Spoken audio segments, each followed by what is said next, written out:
A warm welcome and thanks for joining us. Holly Shields here live from Kalkine Studios in Sydney, and you're watching the early trades. Let's kick it off with our market open report. The S&P ASX 200 opened 1% lower today, reflecting a sharp downturn in US shares after the Federal Reserve's December meeting minutes indicated a potentially faster interest rate hiking path. Tech shares, which are the most vulnerable to rising interest rates, suffered the biggest fall among the 11 share market sectors, declining a whopping 4.3%. Then one of the leaders, Afterpay shares, fell 10.3%, the lowest level after the closing price basis since August of 2020. Then shares in Block, which is set to acquire Afterpay, fell 8.2% as well in the US on Wednesday. The declines reflect a turn on investor sentiment away from the growth-focused companies that have prospered through the pandemic, like tech companies, toward more cyclical businesses that will begin to prosper as the global economy looks beyond COVID-19. Afterpay has shed a tenth of its value in the opening hours of trade, leading a powerful decline across the tech space, with half of the 10 worst performers on Thursday representing the sector. Novonix declined 5.7%, PointsBet Holdings 5.4%, Life360 4.4%, and Megaport dropped as well 4.2%. Plus, Altium fell 4%, and the tech sector overall traded 3.8% lower as of an hour ago into the session today. Far more than any other, taking cues from the overnight trades on Wall Street, when the tech-heavy Nasdaq dropped 3.1%. The fall was the biggest one-day drop for the benchmark since February and was greater than the 1.9% decline for the broader S&P 500. Cracks started to appear in the Santa rally yesterday as the S&P ASX 200 drew within 13 points of its August peak before rolling over to a loss of 0.32%. And a further downside today was appearing inevitable. The S&P 500 fell 1.9% in a decline that rapidly accelerated after the Fed released its meeting minutes, while the tech-heavy Nasdaq slumped for its worst day since February of last year. Now, before we move on to some important updates from the ASX-listed companies, let's take a short break.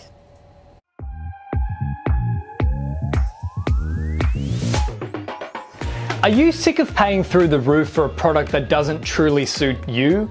Want to make sure that you get the best deal possible? Then let us help you. At Kalkine, we do the research, run the numbers, and take a look at the true value of the product to make sure that you're informed as a consumer. Whether it be the best streaming service to suit your binge-watching desires, the right broadband and NBN plans to ensure a no buffering experience, saving money with your energy, gas, and mobile plans, or treating yourself with a bit of retail therapy. We will break down all the details about every single deal, what's in it, how much it costs, and whether it's worth it for you. If you want to save money and stay informed, then subscribe to the channel and press the bell icon, as we will be rolling out a stack of content to keep you in the know. Welcome back to the early trades. Moving on now to the ASX-listed companies that are in the news today. First up, Humm Group has entered into a non-binding heads of agreement with Latitude for the sale of its Humm Consumer Finance division for $335 million. The consumer finance transaction will include its BNPL installment and credit card operations. And as a part of the non-binding agreement, LFS has proposed 150 Latitude shares worth $300 at a valuation of $2 each. Latitude's proposal includes $35 billion in cash, the addition of Humm CEO Rebecca James to lead the merged BNPL business, and an invitation for 2 HUM independent directors to join the LFS board. And meanwhile, insurer IAG has maintained its $10 billion gross catastrophe reinsurance protection cover, the same level as 2021. The insurer retains the first $250 million of each loss, while the second and third event drop-down covers $50 million, reduced the cost of the events to $200 million.